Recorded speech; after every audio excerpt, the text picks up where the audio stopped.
Hello everyone, मेरा पारिक एक बार फिर से आपका स्वागत करता हूँ हॉलीडे प्लान के यूट्यूब ऑफिशियल चैनल पे। तो जैसा कि इस चैनल पे हम रेगुलर बेसिस पे जो ट्रैवल अपडेट रहती है वो आपको इंट्रोड्यूस करते रहते हैं। तो जैसा कि आज की जो हमारी जो ट्रैवल अपडेट है वो वीएफएस के बारे में है कि वीएफएस ने अभी कौन कौन से वीजाज है वो अभी लेना स्टार्ट कर दिए हैं, जो कि एम्बेसी से भी जिन वीजाज की अप्रूवल मिल चुकी है और वीएफएस अभी कौन कौन से वीजा भी एक्सेप्ट कर रहा है उसके बारे में आज की पूरी वीडियो होने वाली है।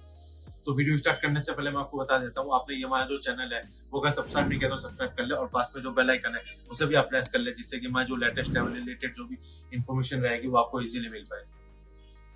तो चलिए हम जो वीडियो है वो स्टार्ट करते हैं। तो सबसे पहले मैं आपको बता देता हूँ वीएफएस एक प्राइवेट कंपनी है जो कि एम्बेसी और जो एप्लीकेंट्स रहते हैं उनके बीच में रहती है, जो कि वीजा प्रोसेसिंग का वर्किंग करती है। और जो वीएफएस है अभी जो फाइल एक्सेप्ट कर रही है उसके बारे में आज हम बताएंगे कि कौन कौन सी कंट्री है जिनकी फाइल अभी एक्सेप्ट हो रही है और कैसे वो कौन कौन सी कैटेगरी के अंदर आप अप्लाई कर सकते हैं। तो सबसे पहले हम बात करते हैं ऑस्ट्रिया।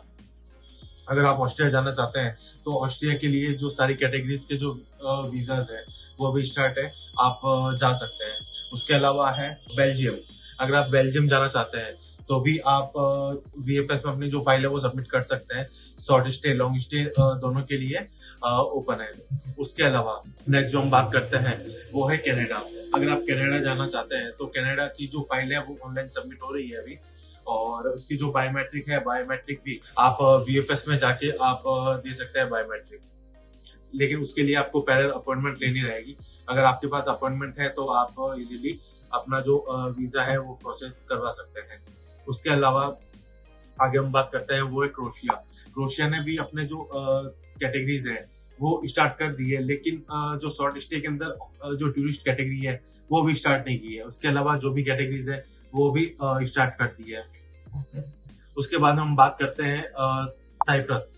साइप्रस की जो फाइलें हैं वो ओनली फॉर एम्बेसी से अगर आपने अप्रूवल ले रखा है तो उसी के बिहाफ पे आपकी जो फाइल है वो एक्सेप्ट की जाएगी। उसके अलावा जो नेक्स्ट कंट्री है वो है चेक रिपब्लिक।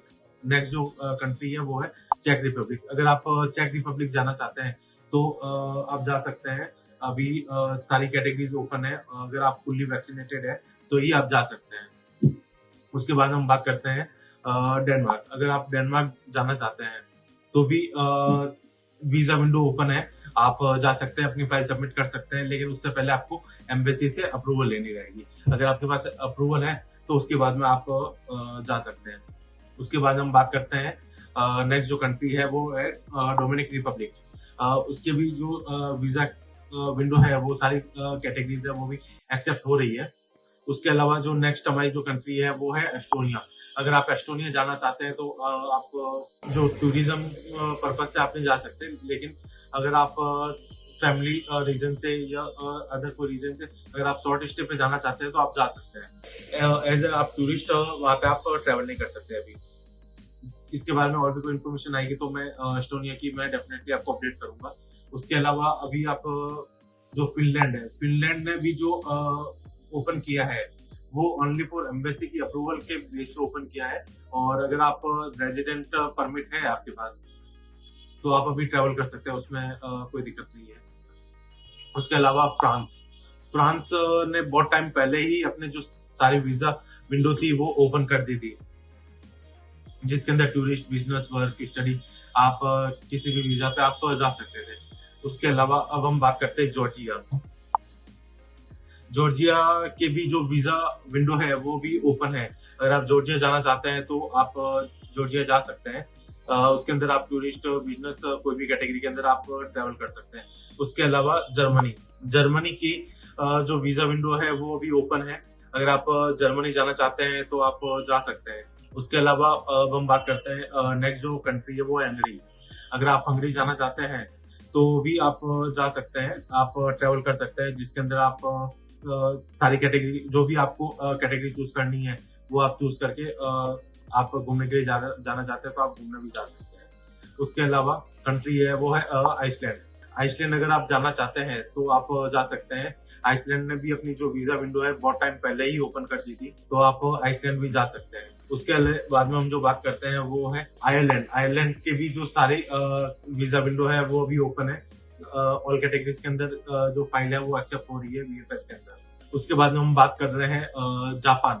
जापान जो है, जापान ने अपने जो कुछ एक वीजा विंडो है वो अभी ओपन की है, जिसके अंदर शॉर्ट स्टे भी है। लेकिन शॉर्ट स्टे के अंदर अगर आपके पास एम्बेसी से अप्रूवल है तो आप जा सकते हैं, और इसके अंदर शॉर्ट स्टे के अंदर बिजनेस वीजा है, उसके अंदर आप ट्रैवल कर सकते हैं। उसके अलावा है लेटविया। लेटविया अगर आप जाना चाहते हैं तो आप जा सकते हैं, इसके अंदर भी वीजा विंडो भी ओपन है। उसके अलावा हम बात करते हैं लेबनान। लेबनान अगर आप जाना चाहते हैं तो भी आप जा सकते हैं, लेकिन आपको एम्बेसी से अप्रूवल लेनी पड़ेगी। एम्बेसी अगर आपको अप्रूवल दे देती है वीजा के लिए तो आप जा सकते हैं। एम्बेसी को एक आप पर्टिकुलर एक अपना रीजन दीजिए कि आप किस लिए जाना चाहते हैं, तो उसके बाद में एम्बेसी का डिसीजन रहता है कि आपको परमिशन मिलती है या नहीं मिलती। उसके बाद हम बात करते हैं लग्जमबर्ग। लग्जमबर्ग के जो वीजा है वो भी अभी ओपन है। उसके अंदर ऑल डी कैटेगरीज के जो वीजा है वो अभी एक्सेप्ट हो रहे हैं। उसके अलावा जो सी कैटेगरी के जो वीजाज है वो भी अभी एक्सेप्ट हो रहा है। कुछ एक कैटेगरी है उसके अंदर, सी के अंदर भी जो शॉर्ट स्टे की जो कैटेगरी होती है उसके अंदर भी कुछ एक वीजा है वो ओपन है, वो भी अप्रूवल के बेस पे ओपन है। उसके अलावा अब है जो माल्टा। माल्टा के अंदर आप अगर जाना चाहते हैं तो अगर आपके पास वर्क परमिट है तो आप अप्लाई कर सकते हैं। वर्क परमिट के लिए माल्टा अभी ओपन है। उसके अलावा मलेशिया। मलेशिया के जो वीजा है वीडीआर कैटेगरी के जो वीजाज है वो भी ओपन है, आप उसके लिए आप अप्लाई कर सकते हैं। न्यूजीलैंड। न्यूजीलैंड के भी जो लॉन्ग स्टे के जो वीजाज हैं वो भी एक्सेप्ट कर रहे हैं, और वो भी only for new Delhi visa centre में ही आपके जो वीजा है वो एक्सेप्ट हो रहे हैं। उसके अलावा अब हम बात करते हैं नाइजीरिया। नाइजीरिया के भी सारी कैटेगरीज के जो वीजा है वो भी स्टार्ट है। अगर आप नाइजीरिया में अगर आप ट्रेवल करना चाहते हैं तो आप जा सकते हैं। पोलैंड। पोलैंड भी अगर आपको जाना है तो आप जा सकते हैं, लेकिन उसके अंदर जो नेशनल वीजाज है वही अभी एक्सेप्ट हो रहे हैं। उसके बाद में हम बात करते हैं पोर्तुगल। अगर आप पोर्तुगल जाना चाहते हैं तो आप जा सकते हैं। सारी कैटेगरीज ओपन है ओनली फॉर टूरिज्म को छोड़ के। ओनली जो टूरिज्म कैटेगरी है उसके अंदर आप वहां पे ट्रेवल नहीं कर सकते। बाकी की जो कैटेगरीज है उसके लिए आप अप्लाई कर सकते हैं। उसके अलावा स्पेन। अगर आप स्पेन जाना चाहते हैं तो स्पेन भी आप ट्रेवल कर सकते हैं। स्पेन का जो सबमिशन होता है वो वीएफएस में नहीं होकर बीएलएस में होता है। स्पेन के ऊपर मैंने पहले भी वीडियो बना चुका हूं मैं, वो भी आप चेकआउट कर सकते हैं कि क्या क्या डॉक्यूमेंट चाहिए और कैसे आप अप्लाई कर सकते हैं, इसका प्रोसेसिंग कैसे रहता है, उसके बारे में मैंने पहले ही पूरी वीडियो बना दी है। नेक्स्ट जो हमारी जो कंट्री है वो है स्वीडन। अगर आप स्वीडन जाना चाहते हैं, स्वीडन के लिए भी सारी कैटेगरीज के वीजा है वो भी ओपन है। उसके बाद में स्विट्जरलैंड। स्विट्जरलैंड ने भी अपने जो वीजा विंडो है वो बहुत टाइम पहले से ही ओपन कर दी थी, तो आप अगर स्विट्जरलैंड जाना चाहते हैं तो आप स्विट्जरलैंड के लिए भी आप ट्रेवल कर सकते हैं। उसके अलावा नेक्स्ट जो कंट्री है वो है थाईलैंड। थाईलैंड जो है वो वीएफएस में भी सबमिट होता है और बीएलएस में भी सबमिट होता है। दोनों ही वीजा प्रोसेसिंग का काम करते हैं, और थाईलैंड के भी ऑल कैटेगरीज के जो वीजाज है वो स्टार्ट है। उसके अलावा टर्की। टर्की के भी जो वीजा है, वीजा विंडो ओपन है, बहुत टाइम पहले से ही ओपन है। टर्की की भी जो सारी कैटेगरीज है, टूरिस्ट, बिजनेस, वर्क, स्टडी, आप फैमिली पर्पज से भी आप जा सकते हैं। जो भी आपका एक पर्पज है वो आप एम्बेसी को बताइए। उसके बाद में अगर एम्बेसी को लगता है कि आपको वीजा देना चाहिए तो एम्बेसी आपको डेफिनेटली आपको वीजा देगी। उसके अलावा हम बात करते हैं नेक्स्ट जो कंट्री है वो है साउथ अफ्रीका। अगर आप साउथ अफ्रीका जाना चाहते हैं तो साउथ अफ्रीका ने भी अपने सारी वीजा विंडो है वो भी ओपन कर रखी है, तो आप साउथ अफ्रीका भी आप ट्रेवल कर सकते हैं। और इसी तरह की वीडियो को देखने के लिए आप ये हमारा जो चैनल है वो सब्सक्राइब कर लीजिए, और पास में जो बेल आइकन है उसे भी आप प्रेस कर लीजिए, जिससे कि हमारे जो लेटेस्ट ट्रैवल रिलेटेड जो भी इंफॉर्मेशन रहेगी उसका नोटिफिकेशन आपको इजीली मिल पाएगा। और इसके बारे में और भी कोई कंट्री का अगर रह गया हो मेरे से तो उसके बारे में भी अगर आपको पूछना हो तो आप कमेंट बॉक्स में आप मैसेज टाइप कर सकते हैं। हमारी जो बैकएंड टीम है वो डेफिनेटली आपको रिवर्ट करेगी। Thank you, bye bye.